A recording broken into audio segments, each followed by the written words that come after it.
Ooh, it was perfect. Yeah, that's better. Hello, Americans. Another friend subscribes around the world. Back again, man. So we got a surprise package, and actually I already did a video today, but Miss Kitty will be down in the Flatlands tomorrow, and I will be conned into watching grandkids today. Or tomorrow, well, yeah. Which is actually why you're watching this video. It's today. Yeah. And this is from Richard in Arizona. All right. I wonder what the weather's like down there. Warm? I don't know, man. I've been hearing weird weather things all over the country. Yeah, it's crazy.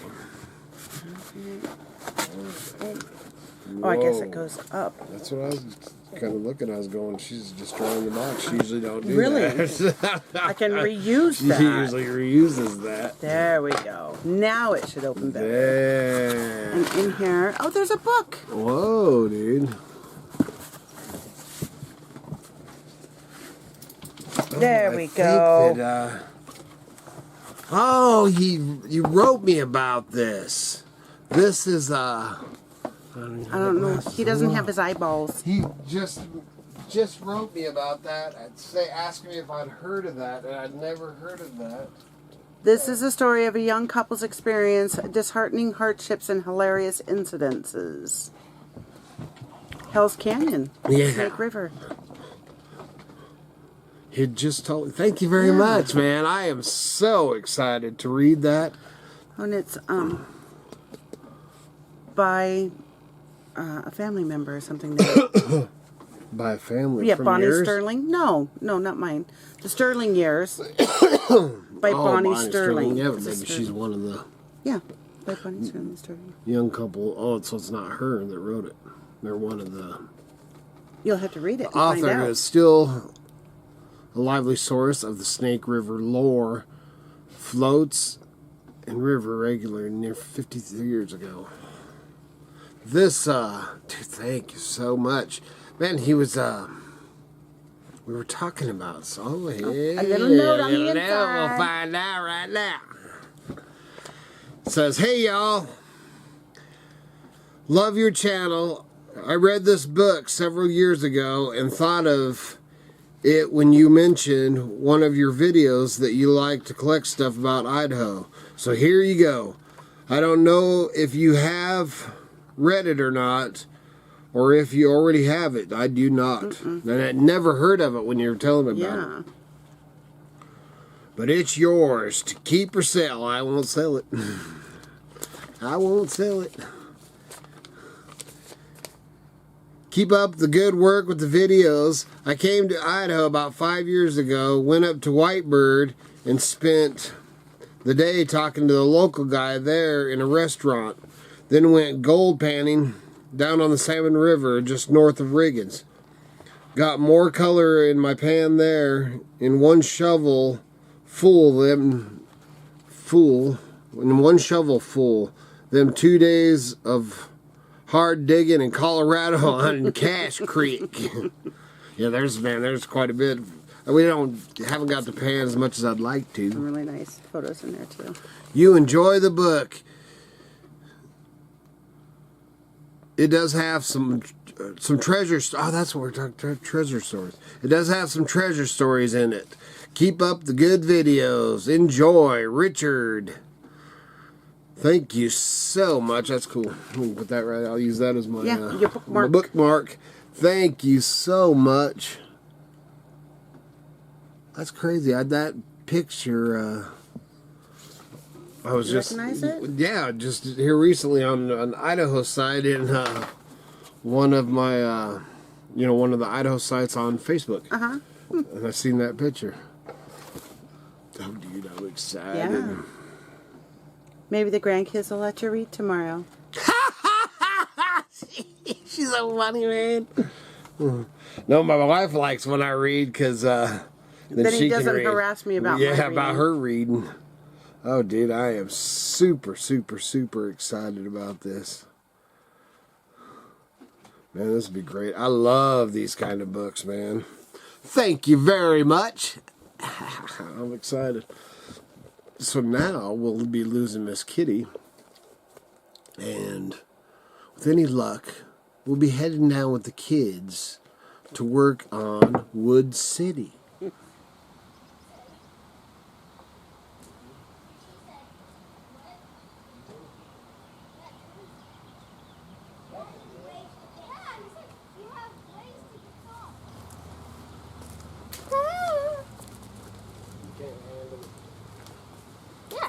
Can't handle the work. Yeah, I can do. Prove it. So far, so Kyle. lucky. What can I do then? I told you to chop off No, them not branches. That's what we do. Except We that. have to chop off branches Every day. to do. What are you doing now? See? What do you guys want to do? What do you want to do? I don't do that. All you want to do is reap the benefits when after I build it all. After I do all the work, you just want to play in it. Yeah. I'll do that. You'll do that? Yeah. I'm just tired. You guys are Hey, so... we didn't even get that much sleep. Well, that's your own stupid fault. You had 3 hours of sleep. What? Yeah. How? Because we had to wake up so early. You didn't only have 3 hours of sleep. Yes, we did too. No, you No, did not. sit. I did. Owl. Tim got 1 hour. He got No, 5 hours, he- and I got 3. You guys are so full of crap. He literally fell asleep 2 hours before me. You are so full of crap. If you got only 3 hours of sleep, that means you would have went to bed at 3 o'clock in the morning. All right, so that didn't work all that great, man. So 2 grandkids. You know, one, man, you get one out here working with you and stuff, works great. You get a pair of them, you know, it didn't last long, man. I think I spent more time rolling out the tools than we actually spent, you know, working on this. So, it's all part of it, man. You know, I had 3 kids, so I completely understand. I've been here before. But I think that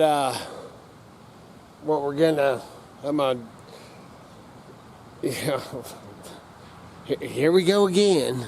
This is not on that crap, that Diddy crap and that, you know, man, which is not crap, that tanker hitting the thing, dude, there's so much crap.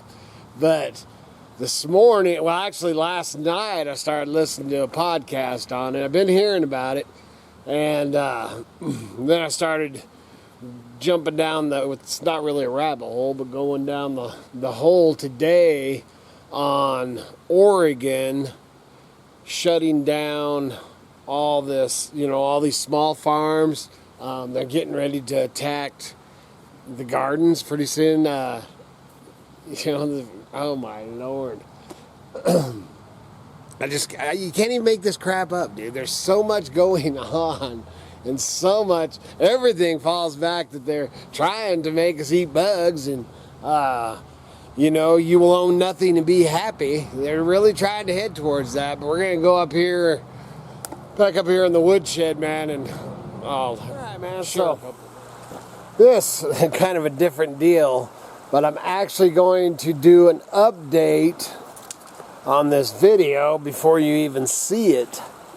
Because what you're going to see is me talking about crap going on in Oregon and with further research. And these videos get scheduled, you know, a couple days ahead sometimes. So things happen. And as it turns out, we the people, I guess, called BS on what I'm going to talk about, and now they've changed some things. I haven't read into it that much. I seen that and I was like, oh crap, man, I better do that. This was actually going on last week, so like really 7 or 8 days ago is when it all was really taking fire. But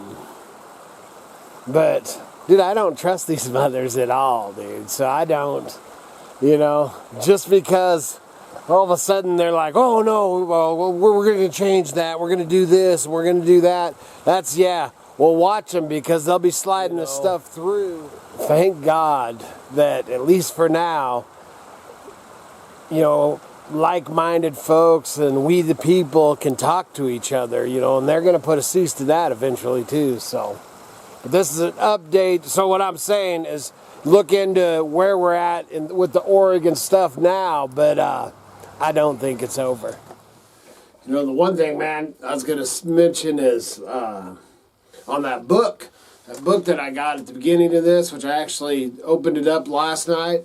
That book, I know that we had talked on email. I know what we talked about. I was trying to think, ever since I had a stroke, my memory thing is just kind of whacked.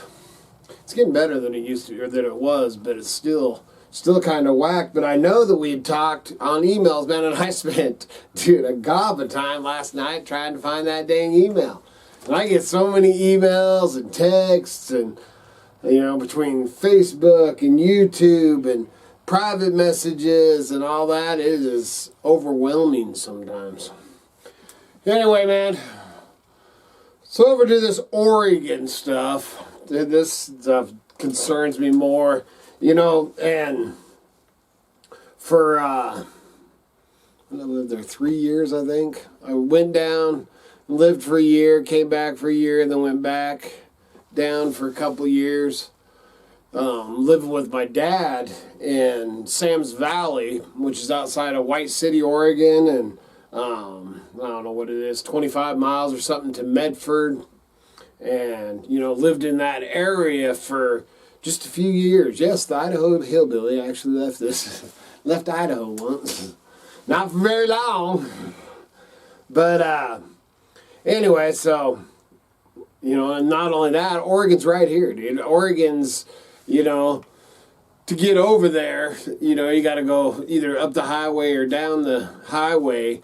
But, today, Kitty just texted me that she'd just left Ontario, Oregon. So, Oregon's right there. That's where, that's where the Walmart is. That's our closest Walmart, man. And it's, 80 miles or something to 85 miles. I don't know exactly what it is one way to Ontario from us.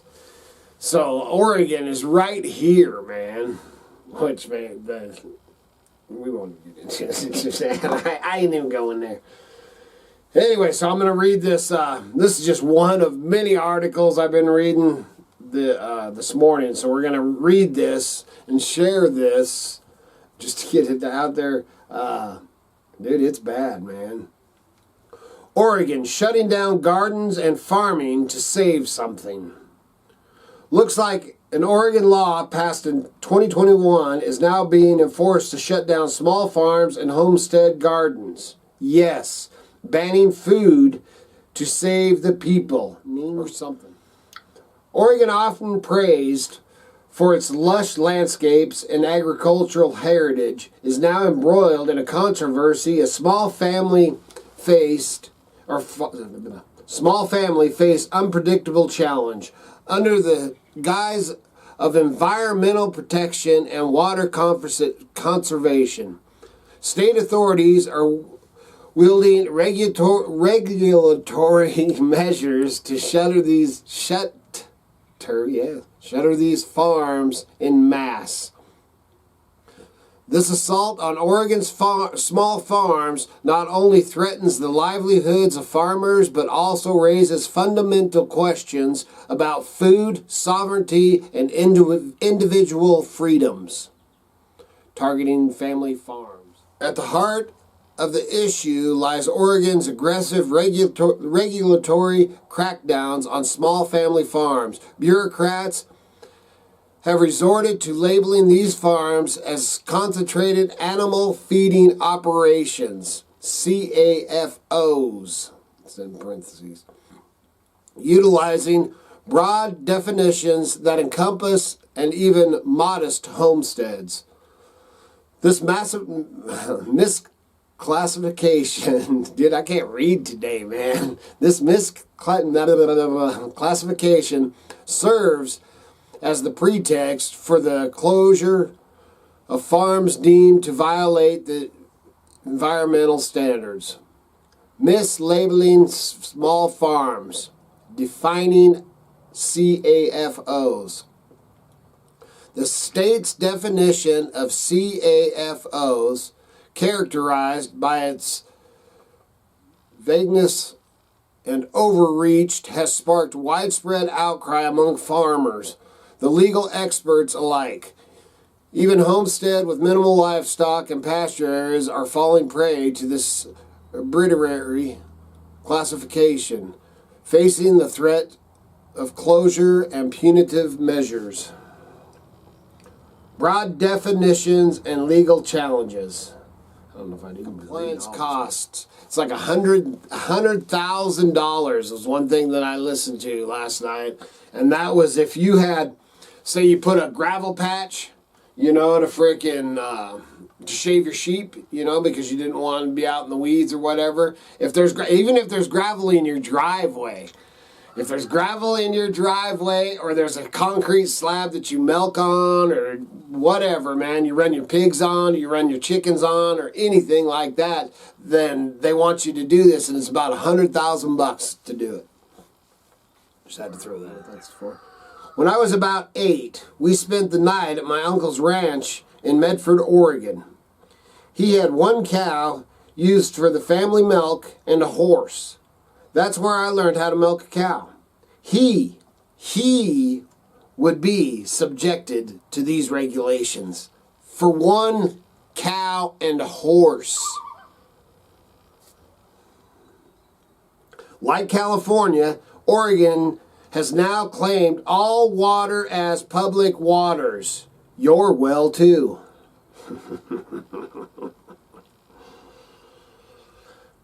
Dude, this stuff gets me just fired up, man. Public versus private water resources. Oregon's classification of all water resources as public assists, including groundwater on private property. That is horse shit. Underscores the state's expansive reach into agriculture affairs. The encroachment on private property rights and water use represents a fundamental challenge to farmers and sovereignty over the land and resources. So that's how they're going to do this. Declare all air and water public property. And then tell you must do. And then tell you what you must do. Welcome to central planning socialism. Hope nobody needs water. Man, this thing just goes on and on. I'll try to put the link to this. Man, it just gets me. And man, there's more. I started screenshotting a bunch, and I was getting myself all worked up because not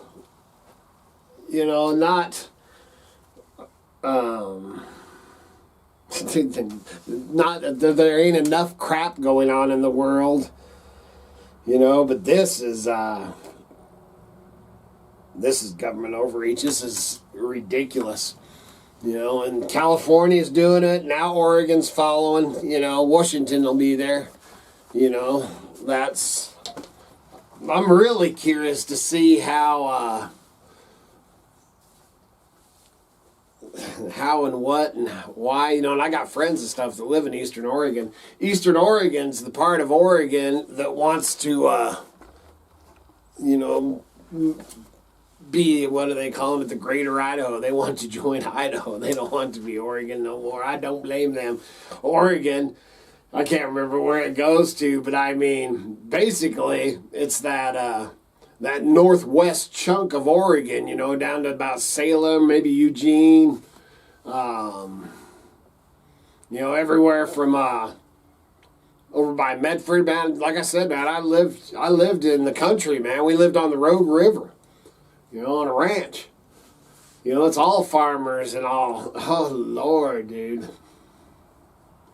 I can't even believe that, man. Sam's Valley, I haven't been back there in years, man, but Sam's Valley was 100%. There was 2 little tiny stores, little convenience stores out there in Sam's Valley back then. It was all farm and ranch. Dude, it's unreal, man. Unreal. Man, you know. Oh, you know, and then it just spreads, you know. I don't know what about Idaho. The thing with the water thing just freaks me the hell out, man. You do not want them trying to control the water. You know, water is life, dude. Without water, you're done. That's why they want to control the water. All right, man, so check into that. There's, you know, dude, I couldn't even read because I was starting to get so agitated. Plus, I'd already read that one. But, man, there is so much. And like I said, it was like opening up a hornet's nest when I started researching it. And it's happening, man. It's happening right now. It's been happening. I mean, it is going on, man. There's a couple of videos and stuff out there about it. But anyway, that's what I was getting at. Is, you know, I got friends and stuff in Eastern Oregon, you know, which is just right here that we hook up and go fishing and stuff like that. And they have chickens, they have rabbits, you know, they have cows, they have goats, they have sheep, you know, pigs, hogs. Man, I was actually buying my hogs from a guy over in Oregon. Man, I'll tell you what, dude. If nothing puts the fire under somebody's hindquarters and gets them all riled up, start messing with their water and their animals and their livelihood and the way they feed their animals. And that's how these people all feed their animals. You know, that's how we all do it. You know, and the one, I mean, they're talking even rabbits, dude. You know, can you imagine having to go and go by their whatever their regulations or whatever, having to put $100,000 for your rabbits or $100,000 for your chickens? Dude, it's such a crock of crap. Anyway, check into it, man. Everybody, all y'all, be careful out there. This world is getting nuttier, and it's only, man, 2024 is going to be. By the end of this, if something don't happen, and I'm really expecting something to happen at any time, you know, it's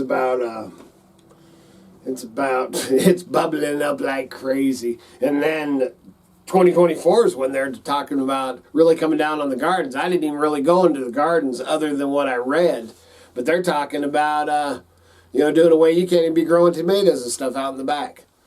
And then they got it all figured out how they're going to get on your property. I mean, there is so much crap. Holy crap, dude. Be careful out there. Good Lord willing. And them creeks don't rise. We'll be back in tomorrow. See ya.